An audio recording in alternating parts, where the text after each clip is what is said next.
বন্ধুরা, আজ ভারতের প্রধানমন্ত্রী নরেন্দ্র মোদী মহাশয়ের ইউরোপ যাত্রার তৃতীয় দিন, আর এটাই এই যাত্রার শেষতম দিন।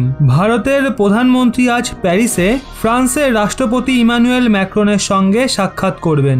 ভারত প্রথম দেশ, মানে পিএম মোদী প্রথম নেতা হবেন যিনি ইমানুয়েল ম্যাক্রনের সঙ্গে সাক্ষাৎ করবেন ওনার দ্বিতীয়বারের জন্য ফ্রান্সের রাষ্ট্রপতি নির্বাচিত হওয়ার পর। এই যাত্রা সব থেকে গুরুত্বপূর্ণ হতে চলেছে।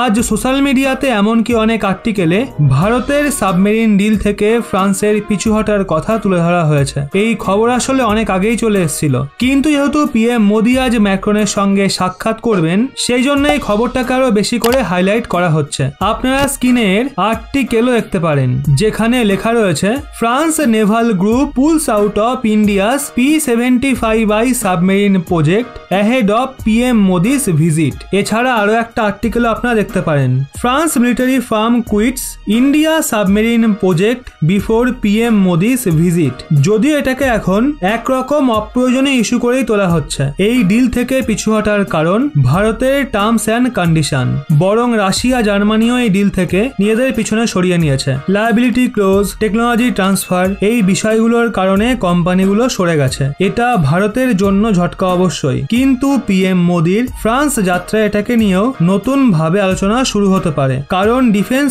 পয়েন্ট অফ ভিউ থেকে যাত্রা বিশেষ গুরুত্বপূর্ণ।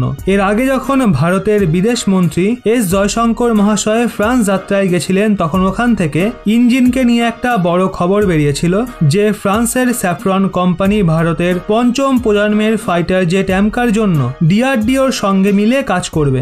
এখনো এই নিয়ে ফাইনাল কিছু বেরিয়ে আসেনি, কিন্তু পিএম মোদীর এই ভিজিটে ইঞ্জিনকে নিয়ে কিছু ফাইনাল হতে পারে। ওদিকে যাত্রার ওপর আমেরিকাও নজর দিয়ে বসে আছে, কারণ ফ্রান্সের রাফায়েল এম এবং আমেরিকার F-18 এর মধ্যে মারাত্মক কম্পিটিশন চলছে। ভারতীয় নৌসেনাকে এয়ারক্রাফট ক্যারিয়ার সম্পন্ন ফাইটার জেট বেচার জন্য এই দুই দেশের মধ্যে মারাত্মক রেষারেষি শুরু হয়েছে।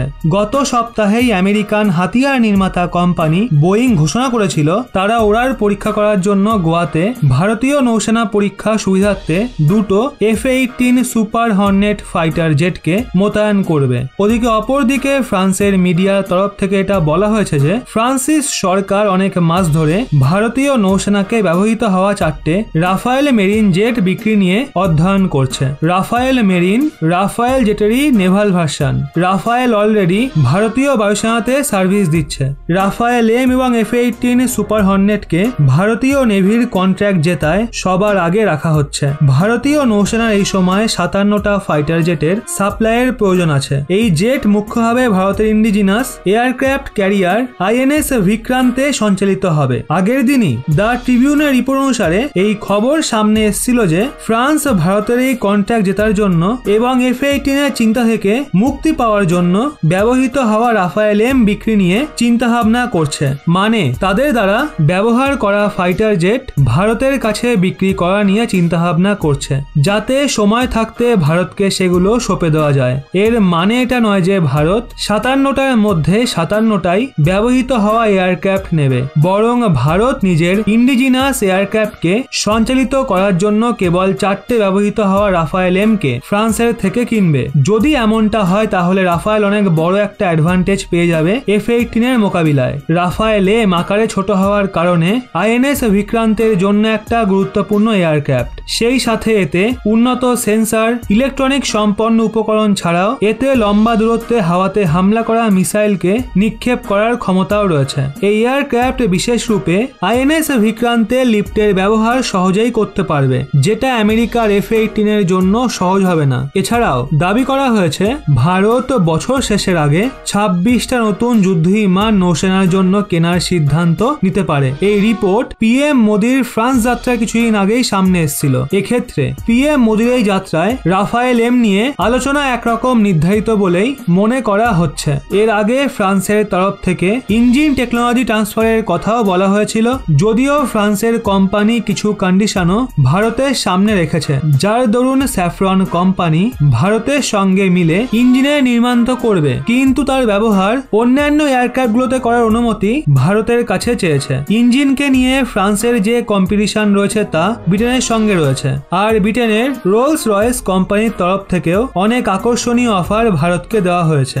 যদিও এটা নিশ্চিত মানা হচ্ছে যে ভারত ফ্রান্সের স্যাফরন কোম্পানির সঙ্গে এই ডিল এগিয়ে নিয়ে যাবে। সব মিলিয়ে অনেক বড় বড় অফার ফ্রান্স ভারতের প্রধানমন্ত্রীর এই যাত্রার মাধ্যমে পেতে পারে। ওদিকে এসএসএন টেকনিক নিয়েও চর্চা হতে পারে। যখন ফ্রান্সের ডিফেন্স মিনিস্টার ফ্লোরেন্স পার্লে ভারতে এসেছিল তখন এই নিয়ে আলোচনা হয়েছিল। ওই সময়ে ফ্রান্স ভারতকে সাবমেরিন দেওয়ার জন্য রাজি ছিল, কিন্তু ভারতের সাবমেরিন নয় বরং সেটার টেকনোলজির প্রয়োজন ছিল, যা নিয়ে ভারতের ডিফেন্স মিনিস্টার রাজনাথ সিং পরিষ্কার বলেছিলেন আমরা সাবমেরিন নয় বরং তার টেকনোলজি চাই, আর যদি ফ্রান্স টেকনোলজি দেওয়ার জন্য রাজি হয় তাহলে আমরা এই নিয়ে কথা অবশ্যই বলবো। এসএসএন টেকনোলজি ভারতকে দিতে আমেরিকা পর্যন্ত বারণ করেছিল, আর এই টেকনিক কেবল আর কেবলমাত্র ইউএন এর স্থায়ী সদস্যদের কাছেই রয়েছে, মানে আমেরিকা, ব্রিটেন, ফ্রান্স, চায়না, রাশিয়ার কাছে রয়েছে। ভারতের একটা বড় ডেলিগেশন পিএম মোদির নেতৃত্বে প্যারিসের ভেতরে একটা